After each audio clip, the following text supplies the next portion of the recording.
All right, y'all. So me being blind makes putting in an H brace on a post really challenging. And normally they're not perfect by far, by a long way.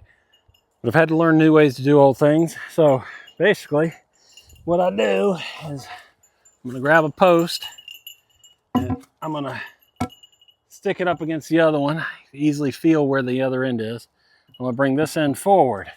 Then, I'm gonna drop it on the goat's head. Sorry, Goldie. That wasn't intentional, hun. Y'all should know, stay out of the way by now. Then I'm gonna grab a piece of tape and I'm gonna take that tape. It's long enough that I can feel the main post. And so I can put it up against it and then put the tape on. So now the saw cuts right at the end of the tape, and it's not going to be perfect, y'all. You know, some of them are too long, some are too short. Just the cost of doing business. If I don't want to just sit in the corner and rock myself to sleep, that's a joke. For all the blind people out there, don't get too fussy with me. There's plenty of things that we as blind people can do. Can't do everything we used to. That's for sure. But there's plenty of things we can do. We just have to do them different. A job like this will take me way longer. And I mean a factor of a lot, 10 to 50. Doing H braces when I used to be fully sighted, I could do literally just a ton of them in a day. I mean, a ton. Now, if I do one or two, that's probably it. It's going to trigger a migraine.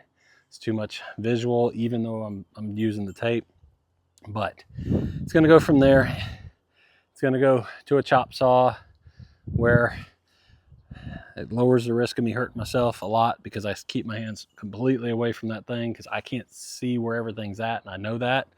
So I have to respect that there are limitations, but there are also things you can do. So this is, people have asked, how do you measure? I don't do it with a measuring tape anymore. I have a talking measuring tape, and it's great for certain things, but for something like this, put a piece of tape on it, and if it's too long, I'll beat it into place. If it's too short, it'll just have a basically a metal rod. So it'll have a metal rod, just sticks out further on that post than it normally would. And that's just is what it is. My little chicken helpers are over here making sure that I do the job right. So, you know, it was hard. I ain't gonna lie to you. It's been hard to get used to the fact that I'm gonna do one, maybe two of these today. I just gotta be real slow so I keep all my fingers, and my head's gonna probably hurt. Whereas I used to do 10 to 15 of these in a day, literally. When I was sighted, I mean, that's hard to get your head around, that you have to slow down and you don't have a choice. I mean, your body's forced you, but the fact that it can still be done, that's huge. And so all I can say to that is, for anybody struggling with stuff, yeah, you're gonna have that mental piece where you woe is me. That's true, we all do.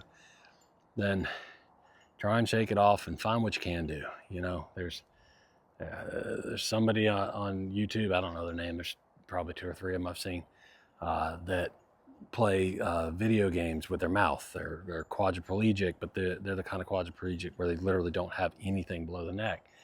And not everybody's that way that's quadriplegic, but they are. And they play video games with their mouth using a joystick and stuff that, I'm gonna tell you what, when I was fully sighted, they'd whoop my butt every day.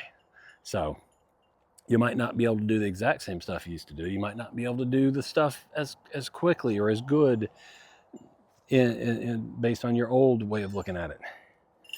But if you're blind or going blind, you just got to wrap your head around that it's just going to be different, and that's okay. It's going to have to be.